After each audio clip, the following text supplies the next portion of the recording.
Dinosaur کا خاتمہ تقریباً 6 کروڑ 60 لاکھ سال قبل ہوا۔ شاید ہم کسی نوع کے معدوم ہونے کو اچانک مگر کبھی کبھار ہونے والا کوئی واقعہ تصور کرے، مگر حقیقت تو یہ ہے کہ معدومیت تشویشناک حد تک بڑھ گئی ہے۔ WWF کے مطابق ہر سال قریب 10,000 انواع ہمیشہ کے لیے ختم ہو جاتی ہے۔ یہ سب انسانوں کی بے رحمانہ شکار اور موسمیاتی تبدیلیوں کی وجہ سے ہوتا ہے۔ دوستو، آج کی ویڈیو میں آپ کو معدوم ہونے والی 9 ایسی جانور دکھاؤں گا جنہیں ہم کبھی نہیں دیکھ پائیں گے۔ Number 1، dinosaurs. کروڑوں سال پہلے مختلف اقسام کے ڈائنوسار اس دھرتی پر ایسے ہی پائی جاتی تھی جیسے آج شیر، ہاتھی وغیرہ۔ تاہم سائنسدانوں کے مطابق 66 ملین سال قبل ایک ایسا حادثہ رونما ہوا کہ ڈائنوسار آہستہ آہستہ ختم ہونا شروع ہو گئی، اور ایک وقت ایسا آیا کہ اس دنیا کا آخری ڈائنوسار بھی مر گیا۔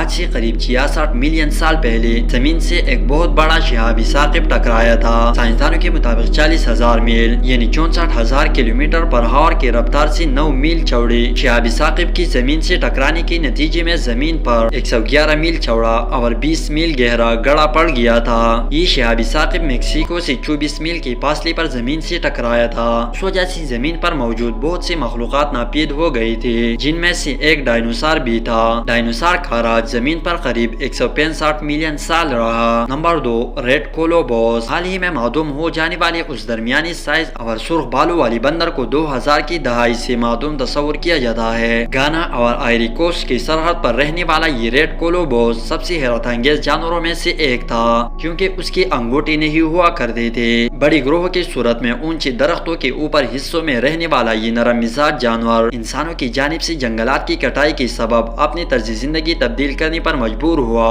جب جنگلات سکڑنے لگے تو ریڈ کولوبوس کے گروہ بھی چھوٹے ہوتے گئے، جس سے ان کے لیے شکاری جانوروں کا خطرہ بھی بڑھا، اور آپس میں افزائش نسل کے سبب جینیاتی کمزوریاں بھی فروغ پانے لگی، جس کی وجہ سے یہ خوبصورت سے بندر معدوم ہو گئے۔ نمبر 3، پینگسی ریور ڈولفن۔ بیجی کہلانے والی چین کی پینگسی ریور ڈولفن دنیا کے قدیم ترین ممالیہ جانوروں میں سے ایک تصور کی جاتی تھی۔ پینگسی ریور ڈولفن ایک پھیکے خاص تری رنگ والی ممالیہ تھی جو سمندر میں تیرتے اپنی کزن کے مقابلے میں نسبتاً کم پروقار دکھائی دیتی تھی۔ اس کی سادہ جسم کے نیچے انتہائی ترقی یافتہ ایکولوکیشن سسٹم موجود تھا، جو کہ دیگر ڈولفن کے مقابلے میں کہیں زیادہ برتر تھا۔ اس کا یہ نظام اتنا باریکی سے کام کرتا تھا کہ یہ ایک لوتی مچھلی تک کی لوکیشن معلوم کر سکتا تھا، مگر اس کی یہی حساسیت اس کے لیے اس وقت خطرہ بنی جب دریا مچھیروں کی کشتیوں، کنٹینر برادر جہازوں، ٹرالروں اور انسان کی پھیلائی گئی آلودگی سے بھر گیا۔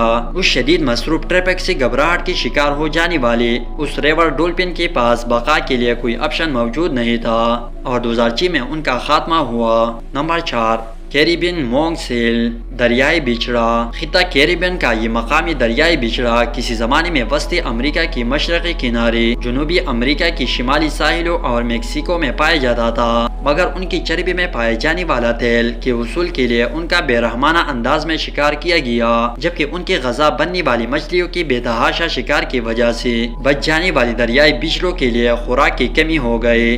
انہیں آخری مرتبہ 1952 میں جمیکا اور نکاراگوا کے درمیان سیرانیلا کے کنارے کے قریب دیکھا گیا تھا۔ Number 5، Alabama پکٹو۔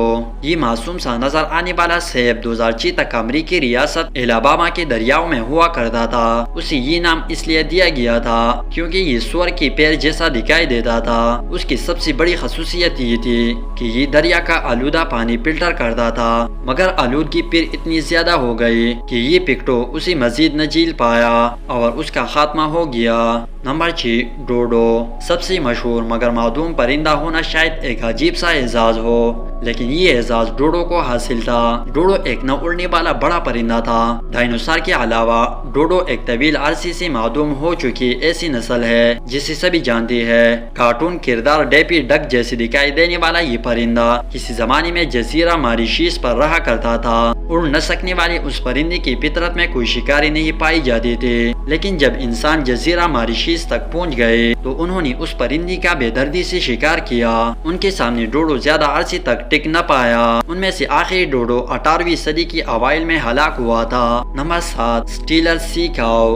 سن 1741 میں جب جارج سٹیلر کی کشتی ڈوبنے کے سبب جزیرہ بیرنگ پر پھنس گئی تو انہوں نے اس حیران کن جانور سٹیلر سی کاؤ کو معدوم ہونے سے قبل دیکھا تھا۔ یہ سمندری گائے میناٹی اور ڈوگونگ کی طرح ہی نظر آتا تھا، مگر یہ ان سے کہیں زیادہ بڑی تھی۔ سٹیلر کی سمندری گائے کا سائز 9 میٹر تھا۔ اس کی شاندار وزن، کال اور قیمتی چربی کی وجہ سے یہ شکاریوں کا ہدف بنا رہا، بجائے اس کا ذائقہ بادام کے تیل میں بھگوئی ہوئی بیف کی جیسا تھا۔ مانا جاتا ہے کہ ان کا خاتمہ شکار اور ان کے غذائی ماحولیاتی تبدیلیوں کی وجہ سے ہوا۔ نمبر 8، کواگا۔ بیچاری کواگا کی غیر معمولی خوبصورتی ہی اس کی معدومیت کی وجہ بنی۔ اس پرکشش افریقی جانور کی سامنے کا آدھا حصہ زیبرا کی طرح دھاری دار تھا، مگر یہ داریاں پیچھے کی جانب مٹی ختم ہو جاتی تھی، جبکہ اس کا پچھلا حصہ گوڑے کی طرح سادہ اور بھورا رنگ کا تھا۔ اس کی حیران کن وجہ کی وجہ سے اس کا اس قدر غیر قانونی شکار کیا گیا کہ یہ معدوم ہو گئے۔ ان میں سے آخری کواگا 1880 کی دہائی میں قید میں ہلاک ہوا۔ Number 9، Irish elk. Irish elk یا آئرش ہرن آج موجود ہرن جیسا ہی دکھائی دیتا تھا، فرق صرف اتنا تھا کہ یہ 2 میٹر تک لمبی تھے، جبکہ ان کے سینگوں کا پھیلاؤ 3.65 میٹر تک تھا۔ ان کا خاتمہ قریب 7700 سال پہلے ہوا۔ اس کے خاتمے کی سب سے بڑی وجہ شکار اور تبدیل ہوتا ہوا موسم بنا۔ Number 10، white tail eagle. اس سفید دم والے عقابوں کو 20ویں صدی کی اوائل میں برطانیہ میں تقریباً معدومیت تک پہنچا دیا گیا تھا، مگر زیادہ عرصے کے لیے نہیں۔ قریب 2 میٹر تک پروں کا پھیلاؤ رکھنے والا اس شاندار پرندے کا برطانیہ میں کئی سالوں تک بے رحمانہ انداز میں شکار کیا گیا۔ در حقیقت اسے مارنے والی کی حوصلہ افزائی کی جاتی تھی۔ شاید یہی وجہ تھی کہ اس کے شکار میں بہت اضافہ ہو گیا تھا۔ جب تک پرندوں کا قتل غیر قانونی قرار پایا، تب تک اس خوبصورت ایگل کو معدومیت سے روکنے کے لیے بہت دیر ہو چکی تھی، مگر خوش قسمتی سے سفید دم والا یہ عقاب یورپ میں دیگر جگہوں پر بستے تھے اور انہیں برطانیہ میں دوبارہ متعارف کروانا ممکن ہو سکا۔